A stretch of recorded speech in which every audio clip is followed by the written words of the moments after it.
Howdy guys, in today's video we're going to be looking at importing as a whole. It's a feature for importing images into your image library, and this will be for TruCUT RDWorks.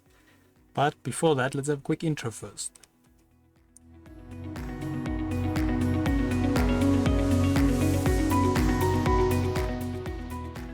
So today's video can be found on softwaretraining.co.za.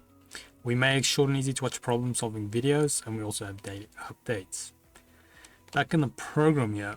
Now, just a quick reminder, this is a mini series on the image library, and I will also leave relevant links in the description so you guys can actually follow along.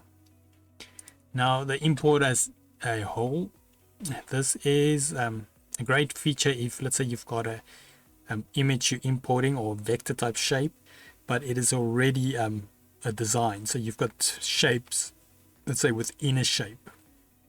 So then I'm just going to remove this quick.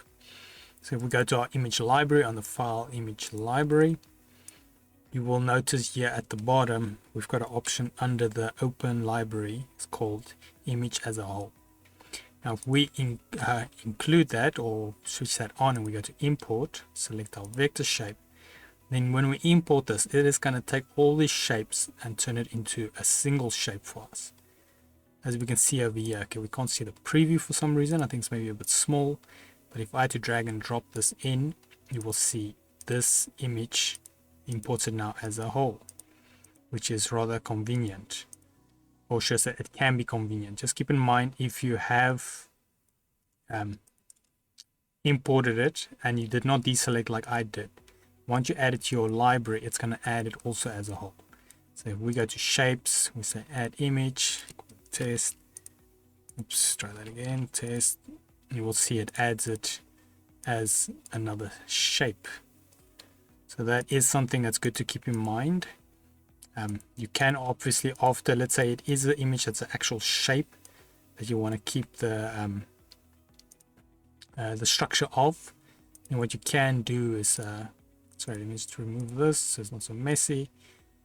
Imported it, with it still being here, you just group it. So we go on top here to group, click group, and now this thing is treated as one shape. So let's say it was a smiley face or something like that with elements within each other. Then it's a very good idea to group it so you can't by accidentally remove it. And then another thing that I forgot to mention on the shapes, which is quite important, after we've added all our shapes, make sure you go to at the bottom here, save lib again, or library. Click your shapes, click save. Otherwise, yeah, the next time you try load that library, it will no longer be there. So you'll have to re-add your shapes. So I'm going to delete this, and normally when I'm done with libraries, okay, I can't find the name. What I'll do with these two, if I'm not sure if I made changes, I'll just in case, for good measure, save it again. So images, click on shapes, save library, shapes, save. And then that is set up. So yeah, that's pretty much most of the things. We still have a few options here at the bottom to cover, and also one or two other things which we'll be looking at in future videos. But for now, that covers setting up image library, shapes library, and actually adding the images and shapes to the libraries. So now while you're working and you've got, let's say, even more unique shapes, you don't want to remake them every time, you can simply just go to your library, drag and drop them in. It is really convenient working with this type of workflow.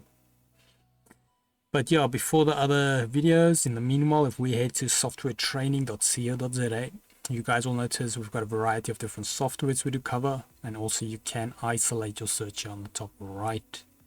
If you do not, however, find the training videos you're looking for, just go here, request a training video, fill in the mini form, then we'll do our best to try and make that video for you.